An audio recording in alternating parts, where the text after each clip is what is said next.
Hello everyone, আসসালামু আলাইকুম। শিলা daily ব্লগে সবাইকে স্বাগতম। নতুন একটি রেসিপি নিয়ে হাজির হয়ে গেলাম আমি আমার বন্ধুদের মাঝে। আশা করছি আমার সকল বন্ধুরা অনেক বেশি ভালো আছো। তো আজকে শেয়ার করতে চলেছি কাঁঠাল কিংবা এঁচুড় রান্না। এজন্য ছোট একটি কাঁঠাল নিয়ে নিয়েছি।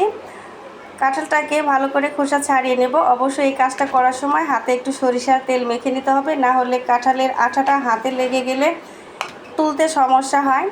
তো কেটে কুটে ধুয়ে রেডি করে নিয়েছি। আর সঙ্গে নিয়েছি ইলিশ মাছের লেজ, মাথা এবং একটা টুকরো পেঁয়াজ, কাঁচামরিচ সব কিছু কেটে কুটে একদম রেডি করে নিয়েছি। তো চুলায় কড়াই বসিয়ে একটু তেল দিয়েছি। তেলটা গরম হয়ে গেছে। এবার এঁচড়ের টুকরোগুলো একটু ভেজে নেব। তেমন একটা ভেজে নেব না, 3 থেকে 4 মিনিটের জন্য ভেজে নেব।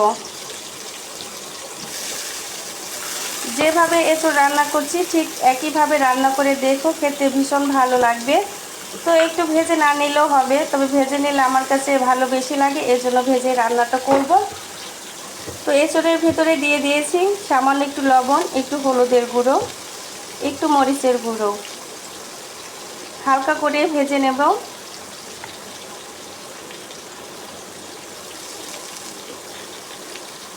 এছাড়া আমরা এক একজন এক একভাবে রান্না করি এবং বিভিন্নভাবে এটাকে রান্না করে খাওয়া যায়। পুষ্টিগুণে ভরপুর, খেতেও অনেক ভালো লাগে। তো আমি এঁচড় অনেকভাবে রান্না করেছি। এঁচড় ভাজি, এঁচড় ভর্তা, এঁচড় তরকারি সব কিছুই আমার কাছে অনেক বেশি ভালো লাগে।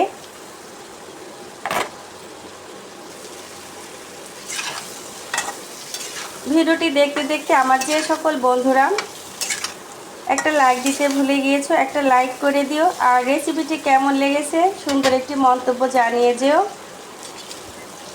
আর যে সকল বন্ধুরা নতুন আমার চ্যানেলে ভিডিও দেখছো, যদি ভিডিওর কোনো অংশ ভালো লাগে তাহলে চ্যানেলটাকে সাবস্ক্রাইব করে পাশে থাকা বেল আইকনটি অন করে নেবে। তোমাদের সময় সুযোগ হলে তখন আমার ভিডিওগুলো দেখে নিতে পারবে। তো ভেজে নেওয়া হয়ে গিয়েছে, তুলে নিচ্ছি। এবার ওই তেলের ভেতরে দিয়ে দিলাম কাঁচামরিচ এবং পেঁয়াজ কুচি, একটু ভেজে নেব।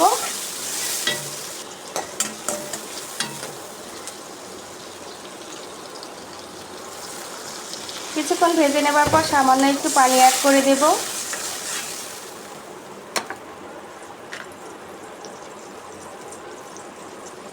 এবার এখানে এক এক করে শুকনো উপকরণগুলো দিয়ে দেব। দিয়ে দিচ্ছি হলুদের গুঁড়ো,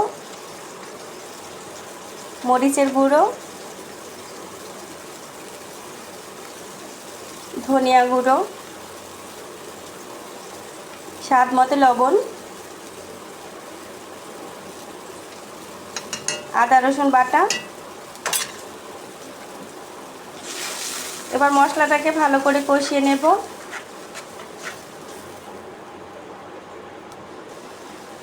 আমি সব সময় বলি রান্না হচ্ছে একটি শিল্প, সেখানে মন দিয়ে রান্না করলে, একটু সময় নিয়ে কষিয়ে নিলে সেই খাবারটা অনেক বেশি ভালো হয়। আমার ভিডিও কিংবা ভয়েসের মাঝে ভুল হলে বন্ধুরা ক্ষমা সুন্দর দৃষ্টিতে দেখো, মানুষ মাত্রই ভুল হয়। আমি চেষ্টা করি সবসময় সহজভাবে তোমাদের মাঝে রেসিপিগুলো উপস্থাপন করতে। যারা একেবারে নতুন রাঁধুনি তাদের অনেক বেশি উপকারে আসবে। তো মশলাটাকে ভালোভাবে কষিয়ে নেবার পর এবার এখানে দিয়ে দিচ্ছি ইলিশ মাছের লেজ, মাথা টুকরো। এবার মশলার সঙ্গে মাছটাকেও কষিয়ে নেব। এঁচড় নিরামিষ রান্না করলে ভালো লাগে, তবে ইলিশ মাছ দিয়ে রান্না করলে সুন্দর একটি ফ্লেভার আসে, খেতেও ভালো লাগে।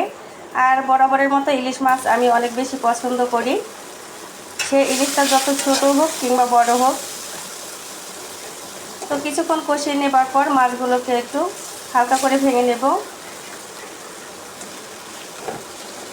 এঁচড়ের এমন একটি রেসিপি ভাত কিংবা রুটি সব কিছুর সঙ্গে অনেক বেশি ভালো লাগে।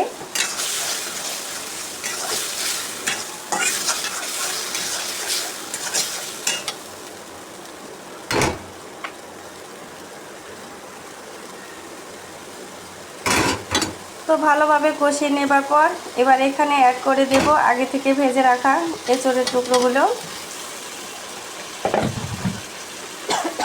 এবার মশলার সঙ্গে ভালো করে উল্টে পাল্টে নিয়ে কষিয়ে নিতে হবে, মিডিয়াম আঁচে কষিয়ে নিতে হবে।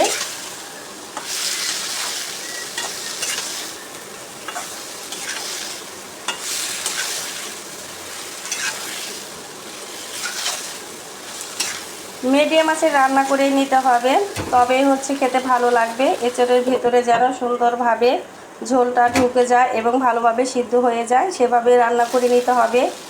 তো কিছুক্ষণ ঢাকনা দিয়ে রান্না করে নেবার পর ঢাকনাটা তুলে আবারও উল্টে পাল্টে নেড়ে চেড়ে দেবো।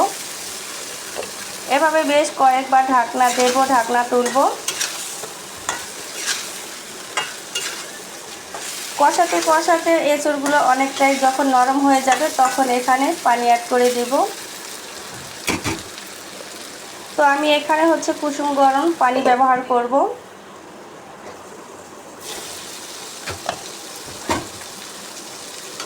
তো দেখতেই পাচ্ছ খুব সুন্দর করে কষিয়ে নিচ্ছি।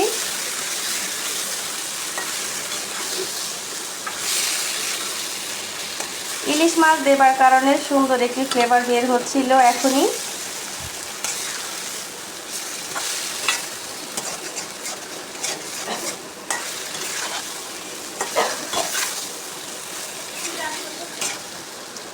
যে যেখান থেকে আমার ভিডিওটি দেখছো তোমাদের সবাইকে অসংখ্য ধন্যবাদ এবং মন থেকে দোয়া। আশা করব সবসময় এভাবে আমার পাশে থাকবে, সুন্দর সুন্দর কমেন্টের মাধ্যমে আমাকে কাজে উৎসাহিত করবে।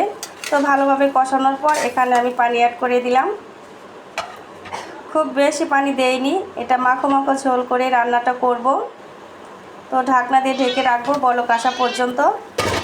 একটু বলক চলে এসেছে, ঢাকনাটা তুলে নেড়ে চেড়ে দেবো। এভাবে মিডিয়াম আঁচে সম্পূর্ণ রান্নাটা করে নেব। এ পর্যায়ে অনেকটাই ঝোল শুকিয়ে গিয়েছে, উপর দিয়ে দিয়ে দিলাম বেশ কয়েকটা আস্ত কাঁচামরিচ। এতে করে খেতেও ভালো লাগবে এবং সুন্দর একটি ফ্লেভার আসবে। আবারও কিছুক্ষণ ঢাকনা দিয়ে ঢেকে রান্না করে নিয়েছি। তো রান্নাটা আমার একদম লাস্ট পর্যায়ে। এবার খুন্তি দিয়ে এঁচড়গুলো হালকা করে একটু ভেঙে দেব।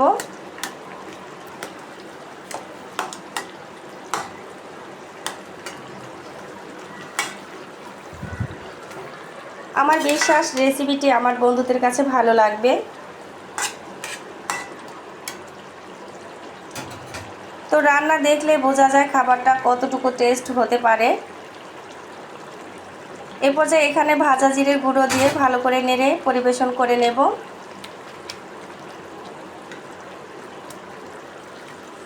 সরাসরি দেখতে আরও বেশি সুন্দর লাগছিল, জানি না ক্যামেরাতে কেন কালো কালো দেখাচ্ছে। তো যাই হোক, এবার পরিবেশন করে নিচ্ছি।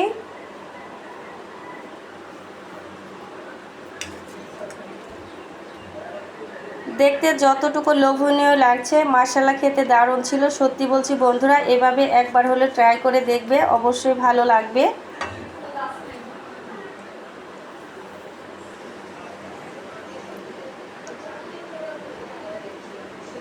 আবারও বলছি বন্ধুরা, যারা লাইক দিতে ভুলে গিয়েছো একটি লাইক করে দিও। তোমাদের একটি লাইক নতুন একটি বন্ধুর কাছে আমার ভিডিওটি পৌঁছে দেবে।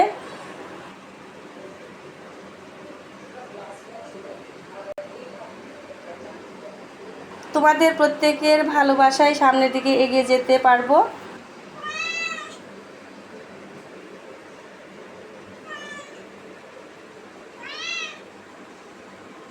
তো আজকের মতো রেসিপি থেকে বিদায় নেব। তোমাদের সবার সঙ্গে দেখা হবে, কথা হবে কোনো এক নতুন রেসিপির মাধ্যমে। সে পর্যন্ত আল্লাহ তাআলা আমার সকল বন্ধুদেরকে অনেক বেশি ভালো রাখুক, সুস্থ রাখুক। সকলের জন্য মন থেকে দোয়ার ভালোবাসা রইল।